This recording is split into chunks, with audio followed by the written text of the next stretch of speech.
Movie के शुरू में हम रॉब नाम के एक आदमी को देखते हैं जो जंगल में अपनी फैमिली के साथ मजे करने के लिए आया था। इसकी फैमिली में इसके अलावा 3 लोग और हैं, जिसमें से इसकी वाइफ का नाम मार्गरेट है और एक खूबसूरत बेटी है जिसका नाम एम है और एक बच्चा है जिसका नाम ओली है। यहाँ पर हम रॉब को देखते हैं जो अपनी फैमिली के लिए खाना बना रहा था। ये सभी लोग बहुत ज्यादा खुश नजर आ रहे थे क्योंकि काफी टाइम के बाद रॉब अपनी फैमिली को जंगल में सैर सपाटे की गर्ज से लाया था। अब ऐसे ही इंजॉय करते हुए रात हो जाती है और ये सभी लोग रात को डिनर करके आराम से सो जाते हैं। अब जैसे ही सुबह होती है, रॉब एम से कहता है कि हम सब लोग हाइकिंग पे जा रहे हैं, इसलिए मैं चाहता हूँ कि तुम भी हमारे साथ चलो। लेकिन एम ये कहते हुए मना कर देती है कि मुझे हाइकिंग बिल्कुल भी पसंद नहीं है, इसलिए आप लोग जाओ, मैं यहीं पे रुके आप लोगों का इंतजार करूंगी। अब हम अगले सीन में रॉब और मार्गरेट को जंगल में जाते हुए देखते हैं।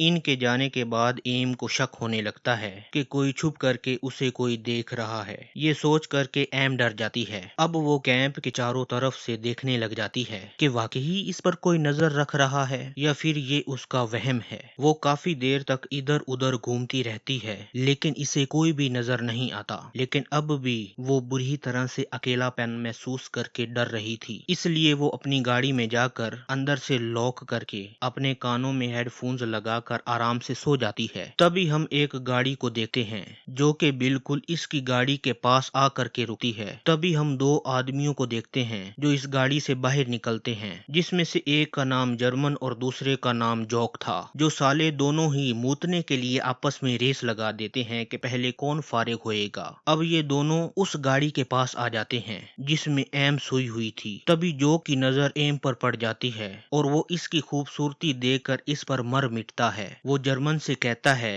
कि मैंने इतनी खूबसूरत लड़की जिंदगी में कभी नहीं देखी, ये लड़की एकदम जवान और कम उम्र की है। और फिर वो जर्मन से कहता है कि भाई मुझे मत रोकना, मैं इस लड़की के साथ बलात्कार करना चाहता हूँ। तब जर्मन कहता है कि साले तूने पहले भी एक लड़की का बलात्कार करते हुए बहुत बड़ी गलती कर दी थी और इस वजह से तुझे जेल की हवा खानी पड़ी थी। ये सुनकर के जोक कहता है कि अब वैसी गलती मैं नहीं दोहराने वाला। इसकी बात सुन करके जर्मन भी इसका साथ देने के लिए तैयार हो जाता है। अब ये एम के साथ बलात्कार करते इससे पहले जर्मन कैंप की तरफ जा करके देखता है कि इस लड़की के साथ और कौन कौन है। जर्मन इस कैंप के चारों तरफ से घूम करके देखता है लेकिन इसको कोई दूर दूर तक नजर नहीं आता। इधर गाड़ी में एम की जैसे ही आंख खुलती है वो जोक को देख करके डर जाती है। वो जोक से कहती है कि साले भाग यहाँ से। जोक पहले तो इसकी गाड़ी से दूर चला जाता है लेकिन फिर वापस से उसकी गाड़ी के करीब आ जाता है। ये देख करके एम बुरी तरह से डर जाती है और गाड़ी के हॉर्न को बजाना शुरू कर देती है ताकि उस हॉर्न की आवाज उसके पेरेंट्स तक पहुंच सके और वो इन भूखे भेड़ियों से उसे बचाने के लिए यहाँ पर आ जाएं। तभी कैंप के पास जर्मन इस आवाज को सुन लेता है जिसको देख करके एम बोलती है।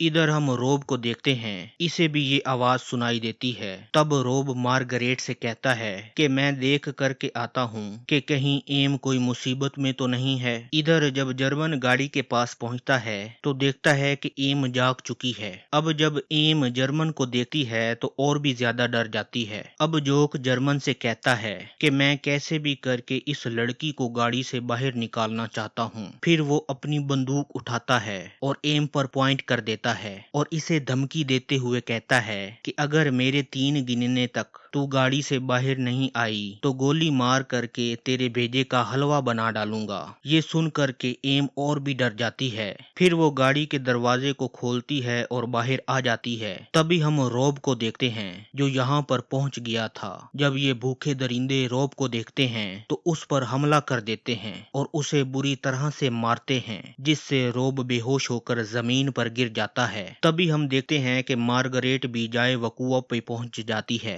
वो ओली को टेंट में छोड़ करके गाड़ी की तरफ जाती है कि आखिर हुआ क्या है। अब वो जैसे ही गाड़ी के पास पहुंचती है तो देखती है कि दोनों दरिंदे उसकी बेटी का रेप कर रहे थे। ये देख करके मार्गरेट उन पर हमला करके जमीन पर गिरा देती है। फिर एम देखती है कि उसकी माँ ने इन दोनों दरिंदों को पकड़ रखा है। तब वो सोचने लगती है कि इसके पास मौका है कि वो यहाँ से रफू चक्कर हो जाए। जब एम यहाँ से भागने लगती है तो जर्मन उसे भागता हुआ देख लेता है और रो पर गन पॉइंट करके उसे आवाज लगाते हुए कहता है कि अगर तू भागी तो तेरे बाप के सीने में 5 इंच की गोली घुसाने में मुझे कोई तकलीफ नहीं होने वाली, इसलिए ऐसी कोशिश करना भी मत। ये सुन करके एम बुरी तरह से खौफजदा हो जाती है और वापस चली आती है और फिर ये इन तीनों के मुंह पर पट्टी लगा करके इनके हाथों को बांध देते हैं और फिर इनको जंगल के बीचों बीच ले करके जाने लगते हैं ताकि इनकी चीखने चिल्लाने की आवाजें किसी को सुनाई न दे सकें। फिर थोड़ी ही देर में ये तीनों को लेकर के जंगल के बीचों बीच चले जाते हैं। रॉब की आंखों के सामने ही इसकी बीवी और इसकी बेटी का रेप करते हैं, लेकिन इन वैशी दरिंदों का एक बार में ही मन नहीं भरता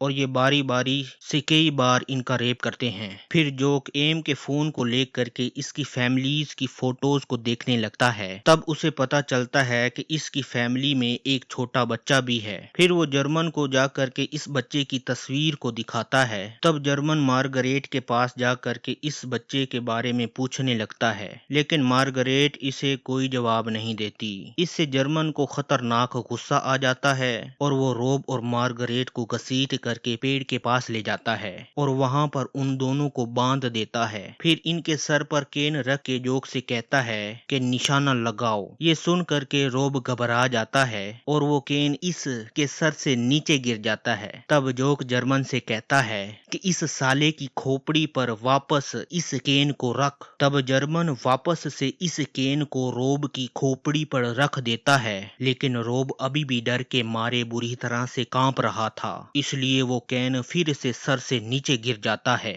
ये देख करके जोक का दिमाग सटिया जाता है और वो इतना ज्यादा गुस्से में आ जाता है कि सीधा रॉब के भेजे में गोली को घुसा देता है, जिससे रॉब मौका पे ही दम तोड़ देता है। फिर जर्मन केन को उठाता है और रख देता है मार्गरेट के सर पर, लेकिन इस बार वो खुद निशाना लगाना चाहता था, इसलिए गन उठाता है और निशाना लगाने लगता है, लेकिन वो केन को नहीं बल्कि मार्गरेट को ही गोली मारना चाहता था। इसलिए वो गोली केन पर नहीं बल्कि मार्गरेट के सीने पर चला देता है, जिससे मार्गरेट मौका पर ही इस दुनिया की बाउंड्री से आउट हो जाती है। इन दोनों को मौत के घाट उतारने के बाद जर्मन जोक से कहता है कि अगर तेरा मन है तो उस लड़की के साथ एक बार और रेप कर ले, लेकिन कई बार रेप करने की वजह से जोक का मन भर चुका था, इसलिए वो साफ मना कर देता है। फिर जर्मन कहता है कि इस लड़की का अब क्या करें, ये हमारे किसी भी काम की नहीं है। फिर ये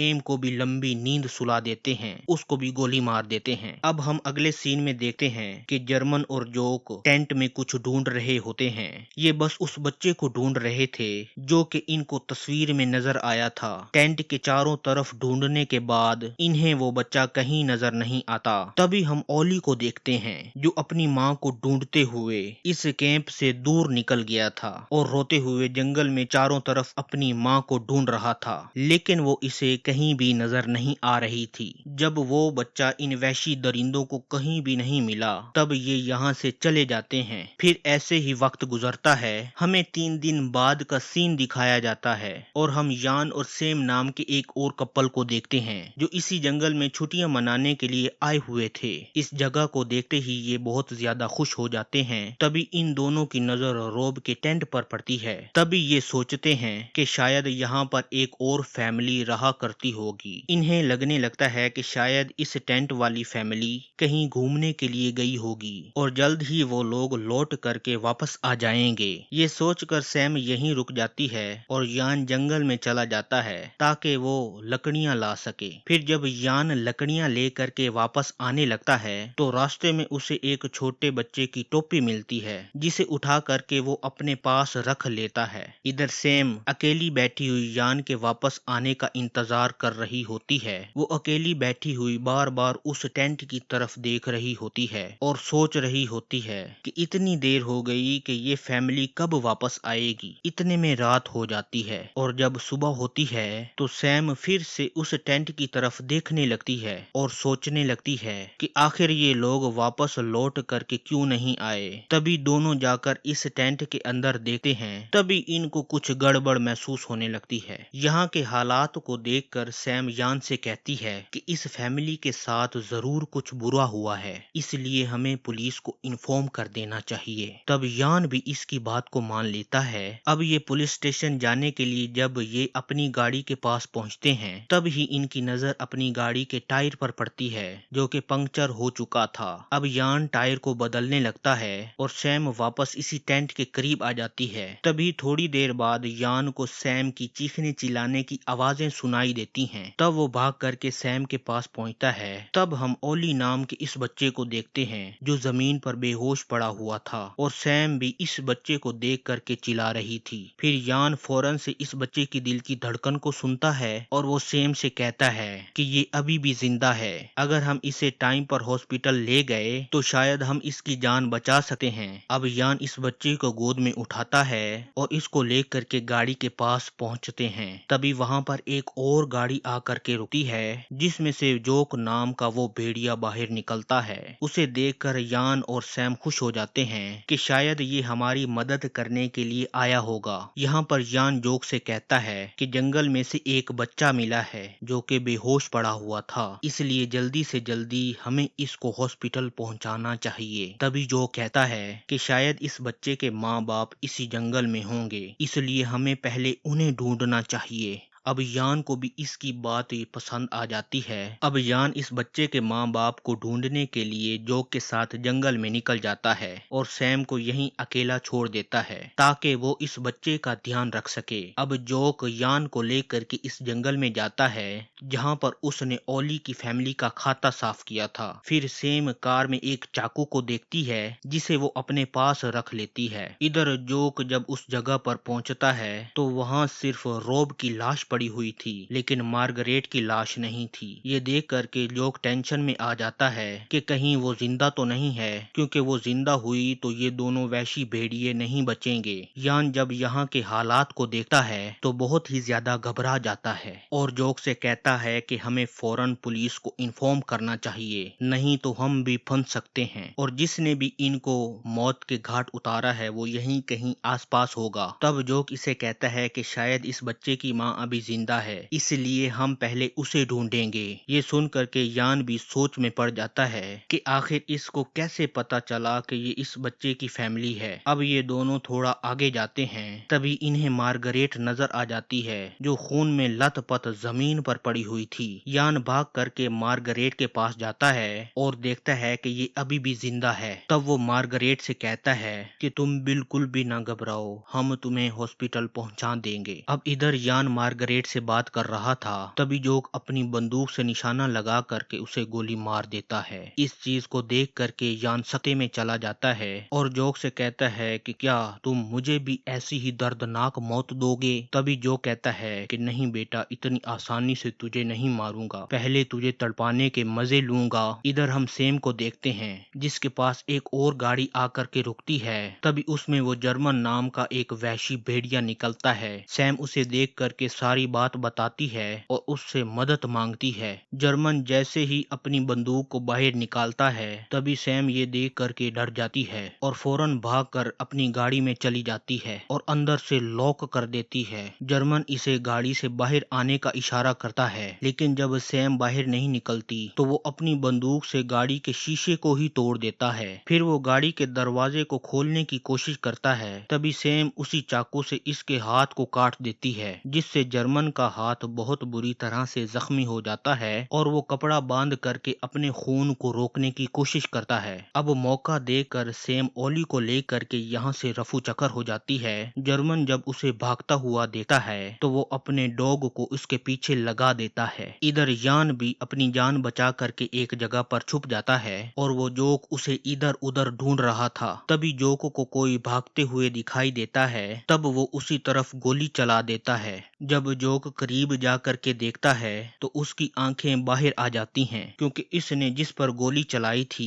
वो कोई और नहीं बल्कि उसका साथी जर्मन था और जोक गोली चलाने की वजह से इससे माफी मांग रहा था। तभी अचानक जोक को ओली के रोने की आवाज सुनाई देती है। तब वो चुपके से सैम के पीछे जा करके उसे गन पॉइंट पे ले करके पकड़ लेता है। फिर वो उसे जर्मन के पास लेकर आता है और ओली को जमीन पर लिटा देता है। फिर जोक जर्मन को एक और गोली मार करके मौत के घाट उतार देता है, क्योंकि वो अपने साथी को ज्यादा तड़पते हुए नहीं देख पा रहा था। जोक सैम को गाड़ी में बिठा करके यहाँ से लेकर जाने लगता है। तब सैम गाड़ी के स्टीयरिंग को अपने हाथ से घुमा देती है, जिससे वो एक पेड़ से जाकर टकरा जाती है। तभी हम बहुत सारी पुलिस की गाड़ियों को उसकी तरफ आते हुए देखते हैं, जिनको यान लेकर के आ गया था। जोक पुलिस वालों को देख करके इन पर अंधाधुंध गोलियां चलाना शुरू कर देता है। फिर जोक यान के हाथ पर गोली मार देता है और इसे बंदी बना करके पुलिस की गाड़ी में लेकर बैठ जाता है। अब सैम इस गाड़ी को चला रही थी